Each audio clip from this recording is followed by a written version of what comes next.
بسم الله الرحمن الرحيم. كل سنة وانتم طيبين. ان شاء الله النهاردة هنبدأ اولى وصفات العيد وهنعمل كحك اجدادنا. هنرجع بقى لايام زمان. كحك ايه اللي هو على الساخن، اللي هو بنقدح فيه السمنة ونسخنها، سواء عملناه بالمنقاش او بالبصامة. تعالوا نشوف عملنا الكحك الجميل ده ازاي، وهقول لكم على كل اسرار. يلا بينا يلا بينا.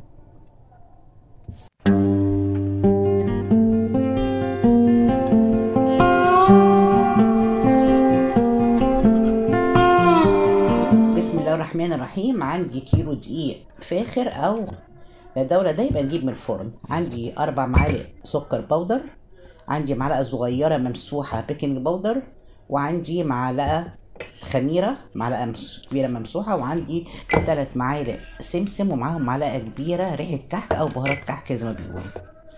هنحط مواد الدفة بتاعتنا هنا. هنحط معلقة البيكنج باودر الصغيرة الممسوحة، وهنحط السمسم وريحة الكحك، ونص معلقة شاي ملح.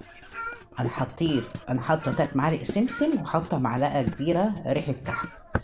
هركنهم على جنب، وعندي نص كوبايه ميه دافيه، واحط عليهم معلقتين او معلقه كبيره سكر بودر ومعلقه الخميره الممسوحه، وهدوبهم كويس وهركنهم على جنب لمده 3 4 دقايق لغايه ما الخميره تتفاعل وتنشف.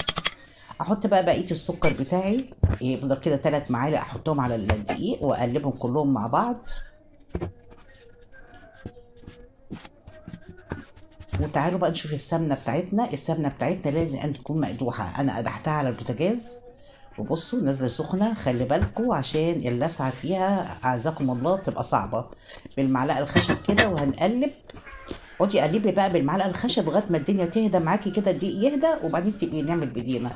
انا بصراحه بقى يعني ايه استعجلت فقعدت اعمل بايدي، لكن هو كان سخن جدا. فخلي بالكوا بالمعلقه الخشب كده لغايه ما الايه الدقيق يهدى شويه ويبرد. اهم حاجه بقى في الكحك، بس الكحك اللي هو على الساخن تقعدي تبسيه بقى، مش نعجنه. تبسيه زي ما احنا بنعمل كده، تاخدي حبه في كفه ايدك وتقعدي ايه تدعكيهم بالايه بايدك التانيه. اهم حاجه بس الدقيق بالسمنه، هو ده الكحك بتاعنا. اقعدي بسيه بقى وما تزهقيش. مثلا 5 دقايق 7 دقايق، طالما بسيتي الكحك كل ما تبسيه كويس قوي كل ما الكحك هيطلع معاكي ناعم وجميل. بسي 10 دقايق يعني. بصي ايدك تعبت ولا حاجه وجعتك، خلي حد من ولادك ايه يبس الكحك بدالك. ده بعد ما بسيناه بصوا عامل ازاي، بسم الله ما شاء الله، تلاقيه ناعم بقى، ناعم جدا. انت تفتكر ان السمنه كتير والعجينه باظت، لا ما تخافيش. تعالى بقى نشوف الخميره. بصوا بسم الله ما شاء الله تبارك الله. هنحط بقى نص كوبايه الميه، وهنحط ايه، وما تكتريش السوائل في الدقيق. الكحك ما بيحبش السوائل. كل ما بتزودي السوائل كل ما الكحك هينشف معاكي. في دقيق ممكن ياخد نص كوبايه ميه، في دقيق ممكن ياخد كوبايه الا ربع، وفي دقيق ممكن ياخد كوبايه. اقول لك تعرفي ازاي. انا بقى هنا مش بقى مش بدعك او بعجن، انا بصوابعي واقلب.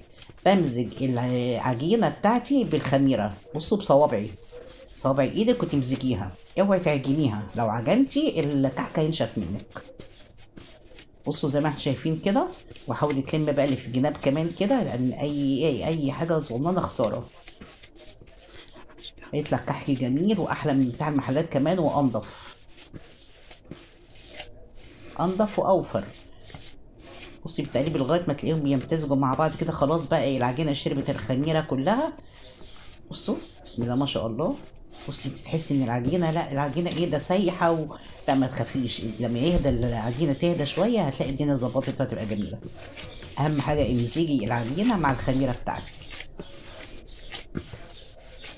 بصوابع ايدك كده، وتلمي كله على بعضه. تعالوا نجرب بقى حته صغيره كده ونشوفها. بصي انا هكورها. بصوا هي بسم الله ما شاء الله ما فيهاش اي حاجه، فيها شقه صغننه خالص. لو لقيتيها مشققه من حروف تبقى عايزه شويه ميه. انا ما بحبش الكعك بتاعي يبقى ناعم قوي، فانا هضيف ربع كوبايه ميه تاني، علشان انا مش عايزاه امسك الكعكه الاقيها دابت في ايدي. لكن انت لو عايزه الكعك بتاعك ناعم قوي، ومسكتي حته العجينه ولقيتيها كده ما فيهاش اي تشققات وحلوه، يبقى كده زي الفل. تسيبيها بقى تهدى 10 دقايق او ربع ساعه لغايه ما تجيبي ايه الصاجات بتاعتك او الصواني بتاعتك وتجهزيها. لكن انا حطيت ربع كوبايه ميه علشان انا ما بحبش امسك الكحكايه تبقى دايبه في ايدي، تبقى ناعمه قوي. لكن هي الكحكه اللي شايفينها زي ما شفتوها كده كانت بسم الله ما شاء الله، ما فيش اي فيها تشققات او اي حاجه. تعالوا بقى نجرب بالبصامه. بصوا بسم الله ما شاء الله، مفيش اي تشقات ولا اي حاجه. تعالوا الناحيه التانيه في نفس العجينه ونفس الكحكايه ونعملها بالايه، بالمنقاش. لو لقيتيها في المنقاش بتنتش معاكي والعجين بينتش ويطلع في المنقاش، يبقى ليه عايزه شويه ميه صغيرين تاني تحطيها ايه معلقتين بمعلقتين. لو لقيتي مفيش حاجه بتطلع في المنقاش يبقى العجينه بتاعتك زي الفل. تريحيها 10 دقايق او ربع ساعه وتجيبي الصواني، هتلاقيها مسكت نفسها وهديت، لان طبعا احنا ارهقناها وتعبت معانا، فاحنا لازم نريحها شويه. تعالوا بقى الحجم اللي انت عايزاه. انا مش هعمله محشي بصراحه لان احنا ما بنحبش الكحك محشي، وهنعمله ان شاء الله بالمنقاش، مش هنعمله بالبصامه. يعني هو حلاوه الكحك العيد ان انت تعملي بالمنقاش، تستمتعي كده بمطعم. بسم الله الرحمن الرحيم. اي نقشه بقى انت بتحبيها. بصوا العجينه بسم الله ما شاء الله تبارك الله جميله وفي منتهى الروعه.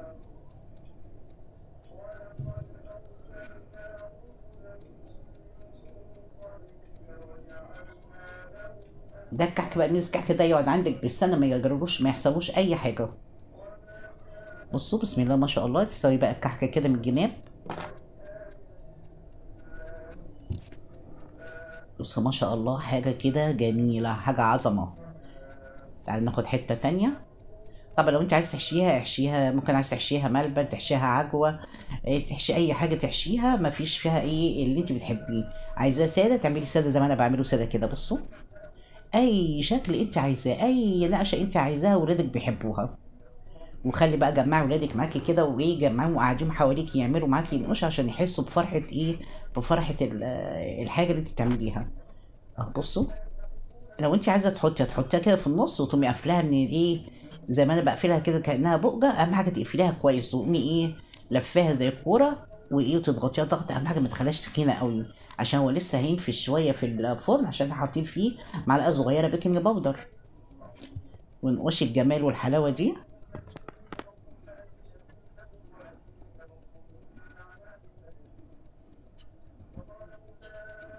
بصوا بسم الله ما شاء الله.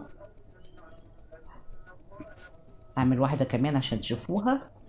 وطبعا هن ايه هعمل كله كده، هنقش الكحك كله. وطبعا على ما تنقش الكحك كله بتكون الصاجات اللي انت عملتها في الاول بتكون خمرت. يعني ما تسيبيش الكحك بعد ما تخلصي يخمر، لا انت لما بتعملي وتخلصي اول صاج عملتيه بتلاقيه خمر معاكي. فتكوني مشغله الفرن على درجه حراره 190 او 200، ما تخلوش الفرن هادي او واطي شويه، لان لو عملتيه كده الكحك هينشف منك. تمام. خلي الفرن بتاعك يبقى عالي، مش هياخد يعني هياخد مثلا بتاع ربع ساعه. ده الكحك بعد ما عملته. طبعا انا مشغله الفرن على درجه حراره عندي 200، ومشغلاه قبلها بحوالي 10 دقائق. هيقعد في الفرن بتاع حوالي ربع ساعه. هيطلع واوريكم لما يطلع واوريكم تسويته ازاي. اهم حاجه في الكحك ما تخلوش يحمر، مجرد ما تلاقي من تحت احمر الوش بتاعه حتى ابيض خليه. انا عمال يعني في صاج معايا هوريكم ايه اللي حصل له. بصوا الكحك بصوا جميل. وفي صاج طبعا زي ما انتم شايفين في كحك غامق. الصاج دوت كان هيتلسع مني بس انا الحمد لله لحقته، قلت ايه الحمد لله. الكحكه بصوا بسم الله ما شاء الله. بصوا بصوا ناعمه ازاي وجميله بسم الله ما شاء الله. بصوا لو انت عايزاه بقى دايب قوي في ايدك ما تحطيش ربع كوبايه ميه حسب ما وتسويه الفرن. الفرن بتاعك برضو بيكون عامل مساعد ان اللي ينشف الكحك او لا. يعني انا الفرن بتاعي مش حلو، يعني مش جيد عشان اقول لكم. لكن لو الفرن بتاعي 100 100 وحلو وبيسوي الحاجه بسرعه كان الكحك ده هيطلع كمان دايب. بصراحة طعمه جميل تحفة وفي منتهى الجمال. وكده وصفتنا خلصت. وكل سنة وحضراتكم طيبين، وإلى لقاء جديد ودمتم في رعاية الله، والسلام عليكم.